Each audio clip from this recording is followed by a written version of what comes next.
नमस्कार दोस्तों। आज मैं मॉडर्न हिस्ट्री का 5वां क्लास लेक्चर पढ़ा रहा हूँ। 1 से 4 तक लेक्चर पढ़ा दिया हूँ, जो आपको प्लेलिस्ट में मिल जाएगा। आप प्लीज़ जाके वहाँ देखिए, उसके बाद ही आप 5वां लेक्चर देखिएगा। आपको ये मॉडर्न हिस्ट्री एस.के. पांडे का शॉर्ट नोट्स है। ये आपको यूपी-पीसीएस आरओ आने वाली बीपीएससी 70 का एग्ज़ाम में आपको मॉडर्न हिस्ट्री रिवीजन में बहुत फ़ायदेमंद होगा। अभी से इसको पढ़िएगा तो आप नोट डाउन करते जाइएगा तो और फ़ायदेमंद होगी। इसी तरीके से मैं एनसीईआरटी का भी आपको एक शॉर्ट नोट्स बना के पढ़ाऊँगा। ऑल सब्जेक्ट जैसे science, history, geography, economy. Mughal दरबार में दल। प्रसिद्ध लेखक विलियम अर्विन के अनुसार, मतलब मुगल दरबार में जो दल थे, उस दल में विलियम अर्विन का क्या कहना था। तो प्रसिद्ध विलियम अर्विन के अनुसार मुगल दरबार में प्रमुख 4 दल थे: तुरानी, ईरानी, अफ़गानी और हिंदुस्तानी। कितने दल थे? 4 दल थे: तुरानी, ईरानी, अफ़गानी और हिंदुस्तानी। तुरानी का क्या मतलब? तुरानी थे अफ़गानी प्रायः सुन्नी थे।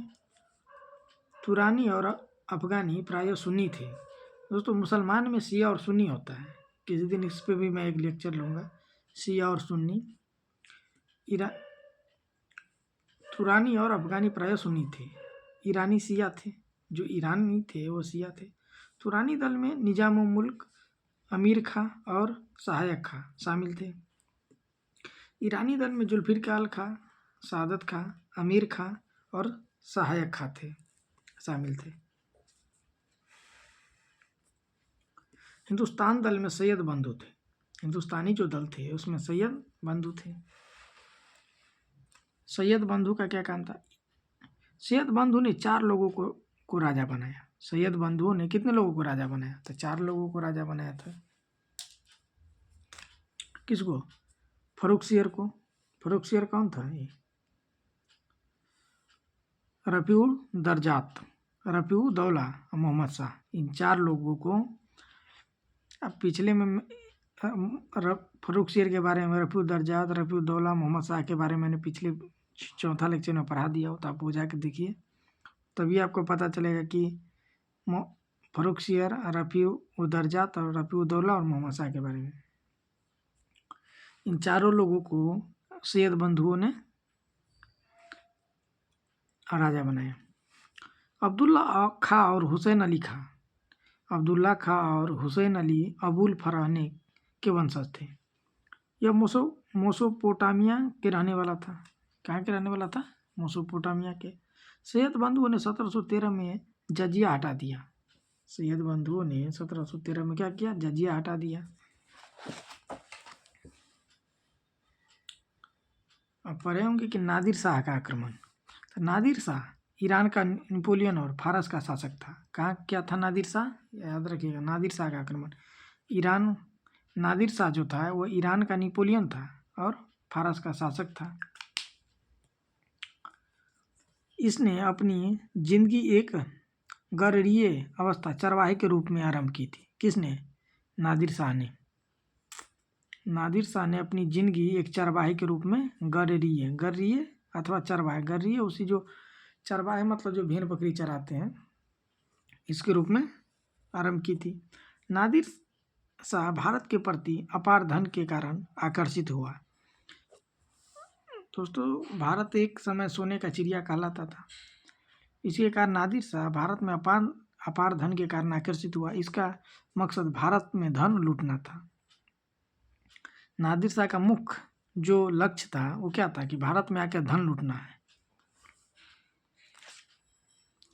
नादिर शाह तहमास्प की मृत्यु के बाद 1736 में फारस का शासक बना और 1739 में भारत पर आक्रमण किया।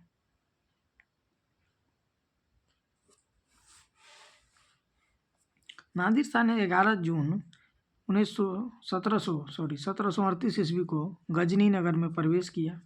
नादिर शाह ने 11 जून 1738 ईस्वी को गजनी नगर में प्रवेश किया और 29 जून 1738 को काबुल पर अधिकार कर लिया। किस पर अधिकार कर लिया? काबुल पर अधिकार कर लिया।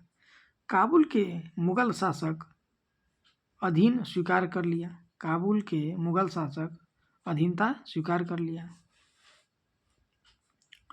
फरवरी 1739 में नादिर शाह ने पंजाब पर आक्रमण किया और मोहम्मद शाह अपने मीर बख्शी खाने दौरान निजाम उल मुल्क तथा सआदत खां आदि को लेकर पंजाब पहुंचा और करनाल का प्रसिद्ध युद्ध हुआ। करनाल का प्रसिद्ध युद्ध हुआ। करनाल का युद्ध 24 फरवरी 1739 को हुआ। करनाल का युद्ध कब होता है? 24 फरवरी 1739। करनाल युद्ध में एक तरफ नादिर शाह था, दूसरा तरफ मोहम्मद शाह। करनाल युद्ध में एक तरफ नादिर शाह था, दूसरा तरफ मोहम्मद शाह था। निजाम उल मुल्क, कमरुद्दीन खां ने ये सब मिलकर युद्ध लड़ा और सआदत खां भी ये लोगों का साथ हो गया। सआदत खां भी इन लोगों के साथ हो गया।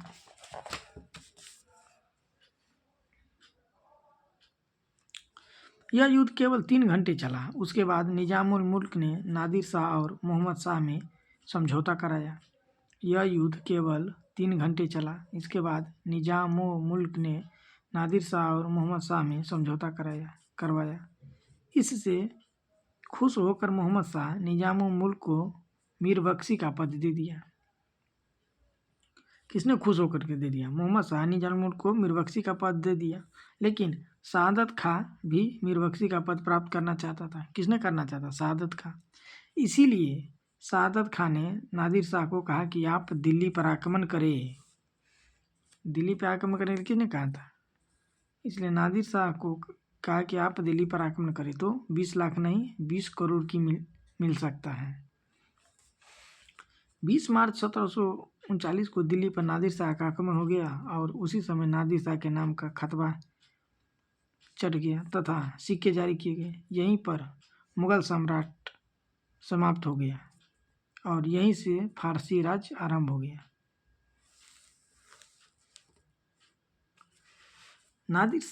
नादिर शाह दिल्ली में 57 दिनों तक रुका तथा वापस जाते समय अपने साथ तख्त ए हाउस, कोहिनूर हीरा तथा खजाना ले गया। मुगल सम्राट यानी मोहम्मद शाह अपनी पुत्री का विवाह नादिर शाह के पुत्र नासिरुल्लाह मिर्जा से कर दिया।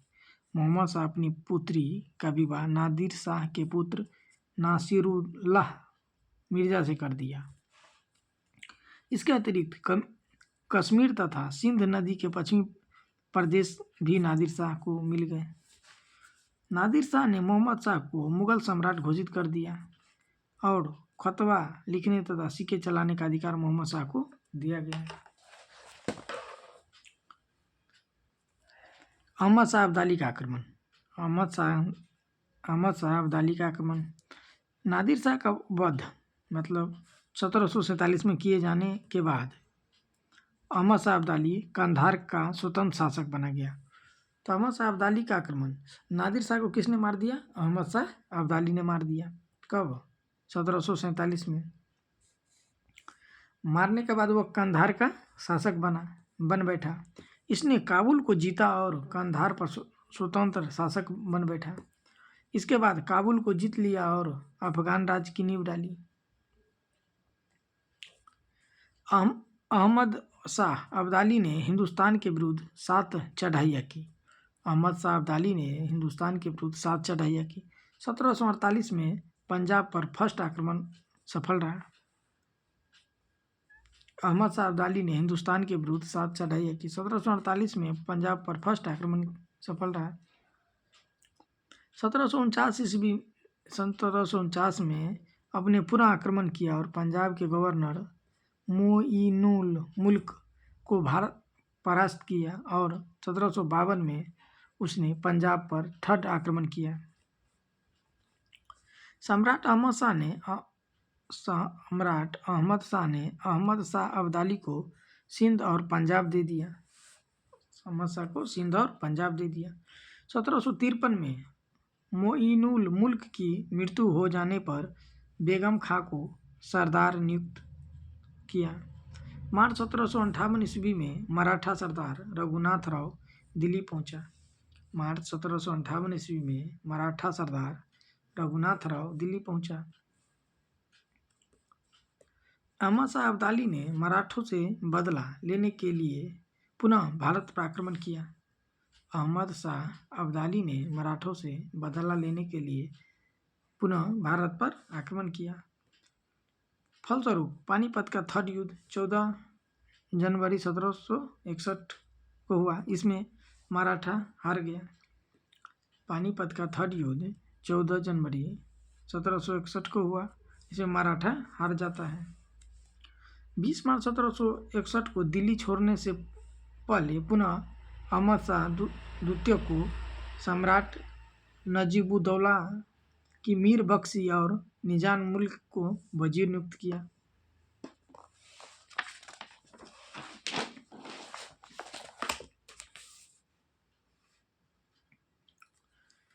मुगल साम्राज्य के पतन के कारण, मुगल साम्राज्य के क्या क्या कारण रहा कि पतन हो गया। औरंगजेब का उत्तरदायित्व, औरंगजेब के अयोग्य उत्तराधिकारी, औरंगजेब का अयोग्य उत्तराधिकारी, मुगल अभिजात वर्ग का पतन, मुगल में अभिजात वर्ग का पतन, दरबार में गुटबंदी, एक दूसरे के विरुद्ध ही गुटबंदी शुरू हो गई थी। उत्तराधिकारी का त्रुटिपूर्ण नियम, उत्तराधिकारी का अच्छे तरीके से इम्प्लीमेंट नहीं किया गया। मराठों का उत्थान, सैनिक दुर्बलता, सैनिक जो थी उसकी दुर्बलता थी। आर्थिक दिवाला, मतलब आर्थिक स्थिति भी ठीक नहीं थी। नादिर शाह और अहमद शाह अब्दाली के आक्रमण, नादिर शाह और अहमद शाह अब्दाली, तो 9 कम से कम आप इसे लिख सकते हैं। पीटी के लिए भी आप याद रखिएगा और मेंस के लिए भी है। हैदराबाद, हैदराबाद की नींव मोहम्मद शाह के शासनकाल में चिनकिलीज खाने तथा निजामुल मुल्क ने रखी थी। हैदराबाद की नींव, ये पूछ देता है क्वेश्चन कि हैदराबाद की नींव किसने रखा था?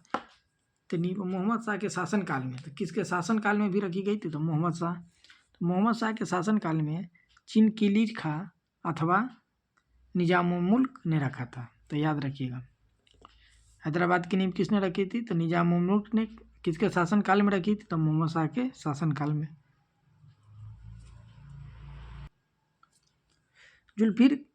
जुल्फिकार खां पहला व्यक्ति था जिसने पहली बार दक्कन में स्वतंत्र राज्य का स्वप्न देखा था। जुल्फिकार खां पहला व्यक्ति था जिसने पहली बार दक्कन में स्वतंत्र राज्य का स्वप्न देखा था। 1720 में चिनकिलीज खां को दक्षिण का सूबेदार नियुक्त किया गया। 1720 में चिनकिलीज खां को दक्षिण का सूबेदार नियुक्त किया गया। 1722 में उसे दिल्ली वापस बुला लिया गया। 1723 ईस्वी के अंत में शिकार अभियान के बहाने उसने दक्कन की ओर प्रस्थान किया और इस समय दक्षिण भारत का सूबेदार मुबारिज खां था। मोहम्मद शाह ने मुबारिज खां को आदेश दिया कि वह निजाम को जिंदा या मुर्दा उपस्थित करे। क्या करे? निजाम को जिंदा या मुर्दा उपस्थित करे। 1724 ईस्वी में शकूर खेर के युद्ध में चिनकिलीज खां ने मुबारक खां को क्या किया? मार डाला और दक्कन का स्वामी बन गया। मजबूर होकर मोहम्मद शाह ने चिनकिलीज खां को दक्कन का वायसराय नियुक्त कर दिया और मोहम्मद शाह ने चिनकिलीज खां को आसफ जहां की उपाधि दे दी। तो चिनकिलीज खां को आसफ जहां की उपाधि किसने दी है? तो मोहम्मद शाह ने दिया था। चिनकिलीज खां ने 1725 ईस्वी में हैदराबाद को अपनी राजधानी बनाई। तो चिनकिलीज खां ने 1725 में हैदराबाद की अपनी राजधानी बनाई। इसके बाद रुहेल तथा बंगस पठान, रुहेले तथा बंगस पठान। गंगा की घाटी में रुहेलों तथा बंगस पठानों ने भी स्वतंत्र राज्य स्थापित किए। जो गंगा की घाटी थी में रुहेलों तथा बंगस पठानों ने भी स्वतंत्र राज्य स्थापित की। एक अफगान वीर दाऊद तथा उनके पुत्र अली मोहम्मद खान ने बरेली में एक छोटी सी जागीर का विस्तार कर रुहेलखंड में एक स्वतंत्र राज्य की स्थापना हुआ। राजपूत अंग्रेजों के नीतियों से अप्रसन्न थे। राजपूत जो लोग थे वो जो अंग्रेजों का नीति था उससे अप्रसन्न थे। 18वीं शताब्दी में मुगल साम्राज्य की दुर्बलता से लाभ उठाकर तो मुगल साम्राज्य की दुर्बलता से लाभ उठाकर उन्होंने अपने स्वाधीनता घोषित कर दी। बहादुर शाह ने 1708 ईस्वी में जोधपुर पर आक्रमण किया और अजीत सिंह अधीनता स्वीकार कर ली। जोधपुर पर अधिकार किया और उसने आक्रमण किया और अजीत सिंह ने अधीनता स्वीकार कर ली।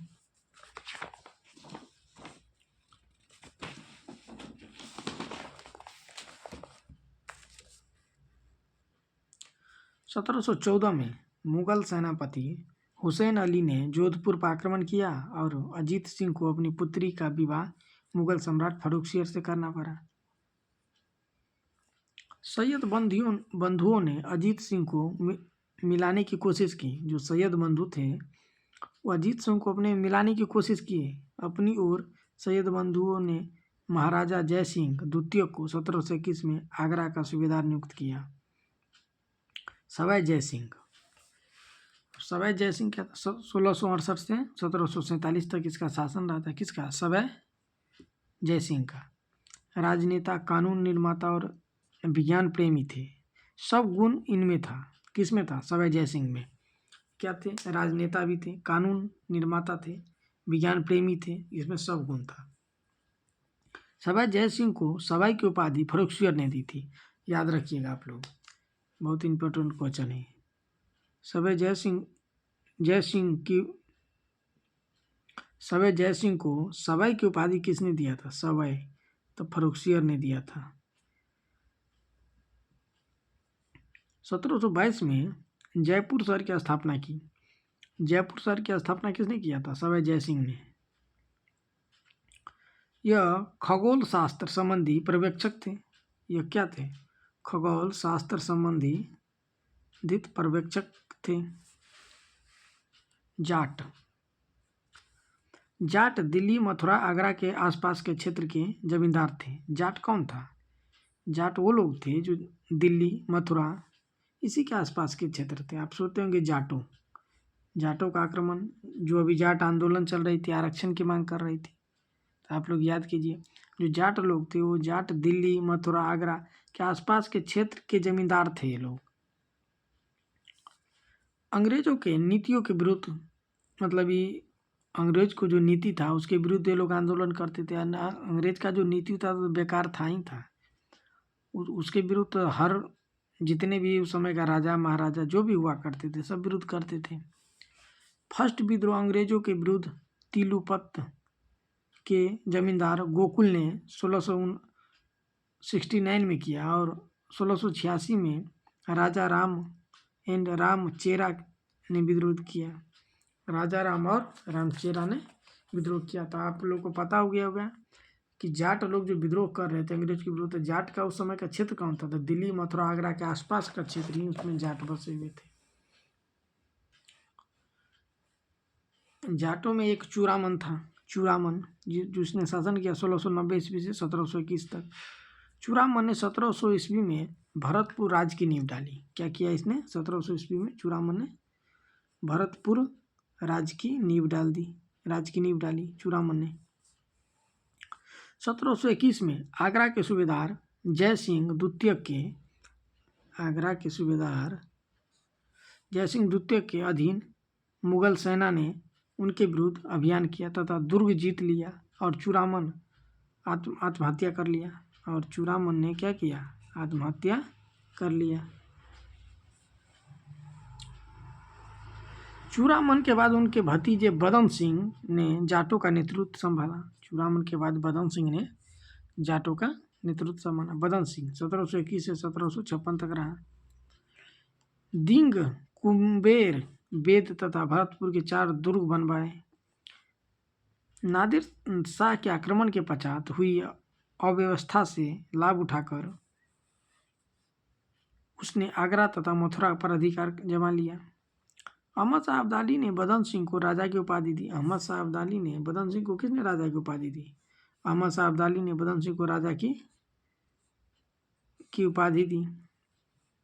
इसके बाद जाटों का नेतृत्व सूरजमल ने संभाला। जाटों का नेतृत्व किसने संभाला? सूरजमल ने संभाला। इसके बाद जवाहर सिंह आया। इसने अंग्रेजों की स्वाधीनता संभाल की। दोस्तों आज के लिए इतना ही। कि अगर आप लोगों को वीडियो अच्छा लगे तो लाइक, सब्सक्राइब और शेयर करते रहिएगा।